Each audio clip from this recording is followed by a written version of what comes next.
Traffico e viabilità stradale rappresentano un annoso problema della società contemporanea. Non a caso la progettazione, la realizzazione e la manutenzione della rete di strade e autostrade impegna costantemente comuni, province e regioni, sia per questioni di sviluppo economico che di impatto ambientale. La Regione del Veneto negli anni ha dimostrato attenzione verso questo importante settore. Durante l'attuale legislatura, il Consiglio regionale ha approvato piani triennali della viabilità per intervenire in modo particolare sul sistema viario in provincia di Vicenza attraverso l'utilizzo di finanziamenti regionali. Il gruppo consigliare della Lega Nord si è battuto per trovare una soluzione adeguata ai grandi nodi della rete stradale vicentina: Valdastico Sud, Valsugana, Valdastico Nord e Pedemontana. Quest'ultima continua ad essere al centro dell'attenzione delle amministrazioni comunali e dei cittadini. Dopo anni di attesa, analogamente a quanto successo con il passante di Mestre lo scorso 1° agosto, il Consiglio dei Ministri ha deliberato con la legge obiettivo la realizzazione della superstrada pedemontana veneta e la nomina di un commissario delegato con il compito di portare a rapida esecuzione l'opera. Mi sono adoperato per far approvare atti consigliari che accelerassero la realizzazione di grandi opere. Il nostro impegno per il futuro è di coniugare l'efficienza dei collegamenti con un minore impatto ambientale.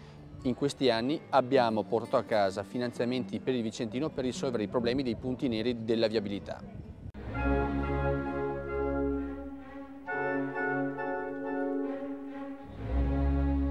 La salvaguardia dell'ambiente, insieme all'attenzione per la salute e il benessere dei cittadini, sono temi cari alla Lega Nord. Le uniche leggi a tutela ambientale approvate durante questa legislatura sono proprio leggi partorite dal gruppo consigliare leghista in Regione.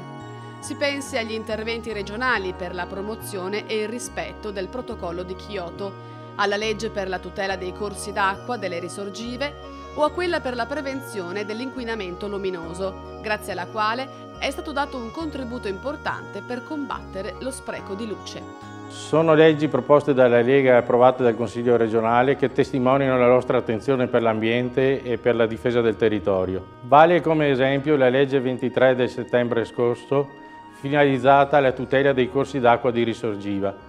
La legge prevede interventi tesi a permettere la ricarica delle falde e la protezione delle zone di ricarica e nel contempo la valorizzazione dei siti dal punto di vista ambientale e paesaggistico.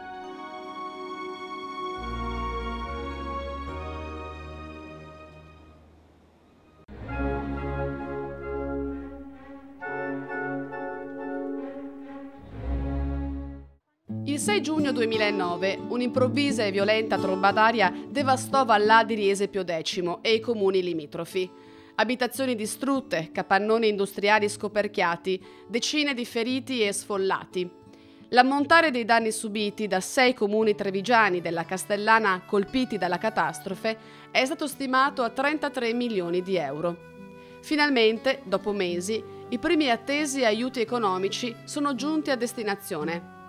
Un importante risultato a cui ha contribuito con determinazione la Lega Nord, forza politica che si è battuta fin da subito per lo stanziamento dei fondi, chiedendo alla Giunta regionale di intervenire tempestivamente.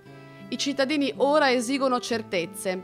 Le centinaia di famiglie colpite dal tornado si augurano che in tempi brevi sia distribuito tutto il denaro necessario alla ricostruzione. Siamo tutti cittadini di Serie A e quanto fatto a favore di abitanti di altre regioni va fatto anche per gli abitanti di quei comuni che sono stati toccati dal tornado del 6 giugno del 2009.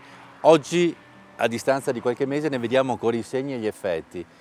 Va dato atto che alcuni partiti, alcuni movimenti si sono dati da fare, come la Lega Nord, attraverso iniziative regionali, attraverso iniziative parlamentari.